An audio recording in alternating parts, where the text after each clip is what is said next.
ಅವರೇನು ವೀರಪ್ಪನ್ ಮಠದವರ ಶೂಟ್ ಮಾಡೋಕೆ ಮೂವರ ಶೂಟೌಟ್ಗೆ ಕೇಂದ್ರ ಸಚಿವ ಕುಮಾರಸ್ವಾಮಿ ಕಿಡಿಕಾರಿದ್ದಾರೆ. ಅವರನ್ನ ಹಿಡಿಬೇಕು ಅಂದ್ರೆ ಕಾಲಿಗಾದ್ರೂ ಶೂಟ್ ಮಾಡಬೇಕು. ಜಿಲ್ಲಾ ಉಸ್ತುವಾರಿ ಸಚಿವರು ಹೇಳ್ತಾ ಇರೋದು ಗೊಂದಲ ಇದೆ.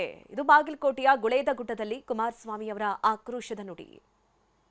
ಸಮಜಾಯಿಸಿ ಯಾವೊಂದು ಕಾಡಿನಲ್ಲಿ ಬೇಟೆ ಆಡ್ಲಿಕ್ಕೆ ಬಂದರು ಅಂತಕ್ಕಂಥದ್ದು ಸರ್ಕಾರದ ಒಂದು ಸಮಜಾಯಿಸಿ 1.5 ಪುಟದ ಒಂದು ಪ್ರೆಸ್ ರಿಲೀಸ್ ಮಾಡಿರೋದು ನೋಡಿದ್ದೀನಿ. ಅಧಿಕಾರಿಗಳು ಅವ್ರು ತಪ್ಪೇ ಮಾಡಿರ್ಬೋದು, ತಪ್ಪು ಮಾಡಿದ್ದಾರೋ ಇಲ್ವೋ ಮುಂದೆ ಸತ್ಯಾಂಶ ಹೊರಗೆ ಬರಲಿ.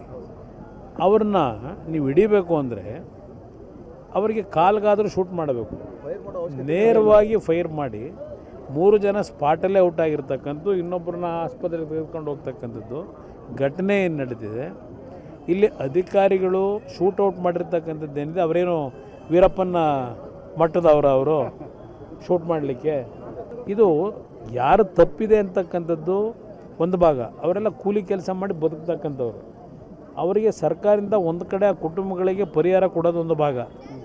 ಇನ್ನೊಂದು ಕಡೆ ಅಧಿಕಾರಿಗಳು ಯಾರು ಎಲ್ಲೇ ಮೀರಿ ಅವರ ಒಂದು ಗುಂಡು ಹಾರಿಸ್ತಕ್ಕಂಥದ್ದು ಏನಿದೆ, ಏನೋ ಅವ್ರ ರಕ್ಷಣೆಗೆ ಅಂತ ಹೇಳಿ ಅವ್ರನ್ನ ಸಾಯಿಸ್ತಕ್ಕಂಥ ರೀತಿಯಲ್ಲಿ ಅವರು ಬದುಕಲಿಕ್ಕೆ ಆಗದೇ ಇರತಕ್ಕಂಥ ರೀತಿಯ ದೇಹಕ್ಕೆ ಈಗ ಅವ್ರು ಏನು ಆ ಒಂದು ಹಲ್ಲೆ ಮಾಡಿದ್ದಾರೆ ಗುಂಡಿನ ಮುಖಾಂತರ, ಇವತ್ತು ಅದಕ್ಕೆ ಕೆಲವು ಬೆಲೆ ತರಲೇಬೇಕು. ಯಾವೊಂದು ಕಾಡಿನಲ್ಲಿ ಬೇಟೆ ಆಡ್ಲಿಕ್ಕೆ ಬಂದರು ಅಂತಕ್ಕಂಥದ್ದು ಸರ್ಕಾರದ. ಈಗ ಸದ್ಯ ಪ್ರತಿಭಟನಾಕಾರರು ಪ್ರತಿಭಟನೆಯನ್ನ ಹಿಂಪಡೆದಿದ್ದಾರೆ ಅನ್ನುವಂತಹ ಮಾಹಿತಿ ಬಂದಿದೆ. ಅಲ್ಲಿ ಶಾಸಕರು ಭೇಟಿ ಕೊಟ್ಟಿದ್ರು, ಅಧಿಕಾರಿಗಳು ಭೇಟಿ ಕೊಟ್ಟಿದ್ರು, ಮನವೊಲಿಸುವಂತಹ ಪ್ರಯತ್ನ ಯಶಸ್ವಿಯಾಗಿದೆ. ಸೂಕ್ತವಾದಂತಹ ಭರವಸೆಯನ್ನು ಕೊಟ್ಟಿದ್ದಾರೆ ಅನ್ನುವಂತ ಮಾತುಗಳನ್ನ ಹೇಳ್ತಾ ಇರುವಂತದ್ದು. ಕ್ಯಾಮರಾ ಪರ್ಸನ್ ಗುರುರಾಜ್ ಜೊತೆ.